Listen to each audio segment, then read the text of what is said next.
Compañeros, ¿cómo están? Doctor, buenas tardes. Yo soy Christopher Morales y les voy a hablar sobre el capítulo 28, que habla sobre la reabsorción y secreción tubular renal.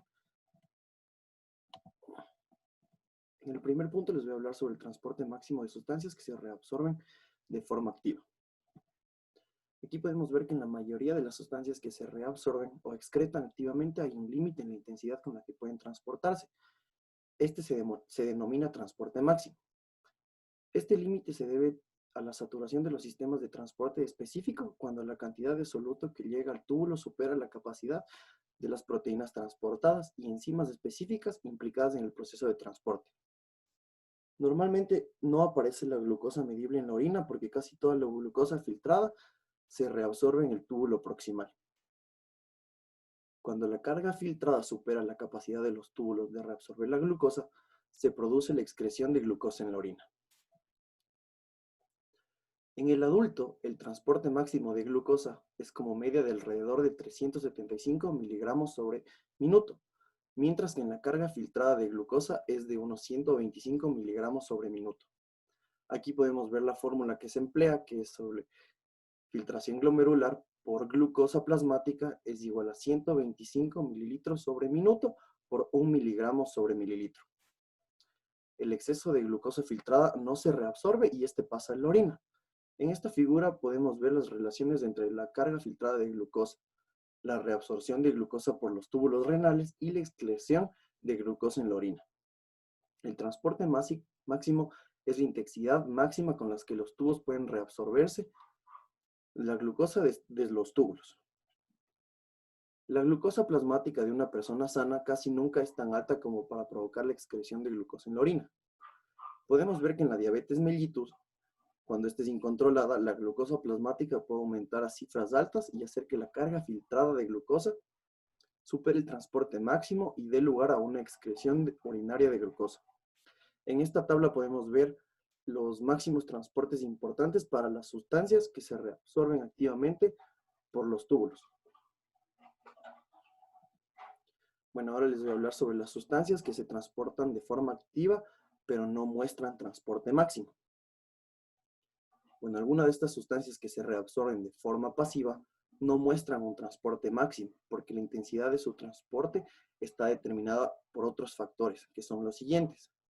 El gradiente electroquímico para la difusión de la sustancia a través de la membrana, la permeabilidad de la membrana para la sustancia y el tiempo que el líquido que contiene la sustancia permanece dentro del túbulo. A este tipo de transporte lo conocemos como transporte de gradiente tiempo, porque la intensidad del transporte depende del gradiente electroquímico y del tiempo que la sustancia esté en el túbulo, lo que a su vez depende del flujo tubular. Las sustancias que son transportadas de forma pasiva no muestran un transporte máximo y tienen características de transporte gradiente tiempo. Aquí la velocidad de transporte depende de estos factores. El gradiente electroquímico, la permeabilidad de la membrana para la sustancia, el tiempo en el que el líquido que contiene la sustancia permanece en contacto con la membrana luminal del tubo. Ahora vemos la intensidad de transporte también depende de otros factores, como son la permeabilidad de las uniones estrechas y las fuerzas físicas intersticiales. Estas son las que determinan la intensidad de la reabsorción del flujo en masa desde el líquido intersticial hasta los capilares peritubulares. Esto significa que cuanto mayor sea la concentración de sodio en los túbulos proximales, mayor será su reabsorción. Y cuanto más lento sea el flujo de líquido tubular, mayor será el porcentaje de sodio que puede reabsorberse desde los túbulos proximales. Pasamos al siguiente punto, que es la reabsorción pasiva del agua mediante ósmosis. Esta está acoplada sobre todo a la reabsorción de sodio. Bueno, cuando los solutos se transportan fuera del túbulo mediante un transporte activo primario o secundario, sus concentraciones tienden a reducirse dentro del túbulo y aumentar en el intersticio renal. Esto crea diferencia de concentraciones, que produce la ósmosis del agua en la misma dirección que los solutos transportan desde la luz tubular hacia el intersticio renal.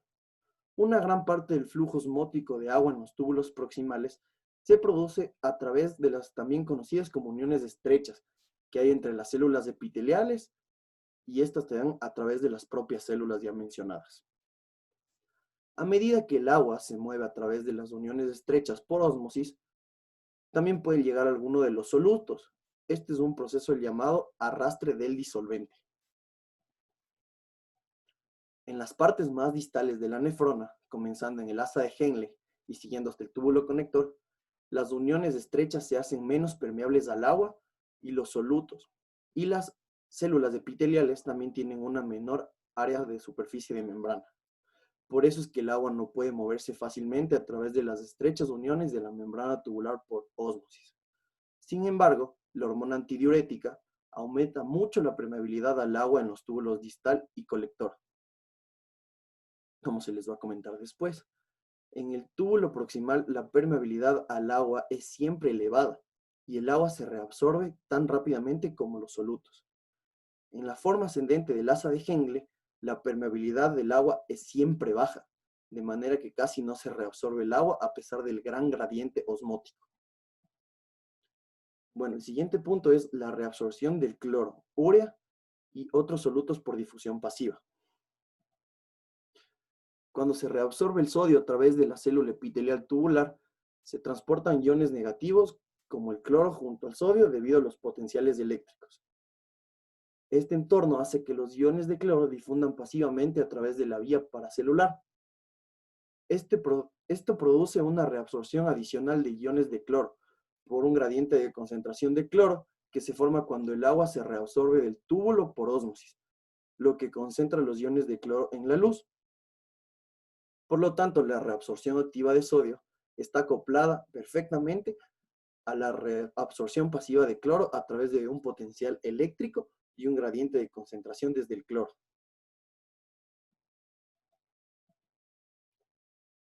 Los iones de cloro pueden reabsorberse también mediante un transporte activo secundario. El más importante de los procesos activos secundarios para la reabsorción del cloro consiste en el cotransporte del cloro con el sodio a través de la membrana luminal. La urea también se reabsorbe de forma pasiva del túbulo, pero en un grado mucho menor que los iones de cloro.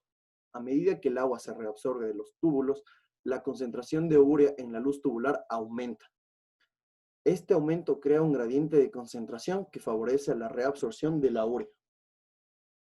En algunas partes de la nefrona, en especial en el conducto colector de la médula interna, la reabsorción pasiva de la urea está facilitada por transportadores específicos de la urea.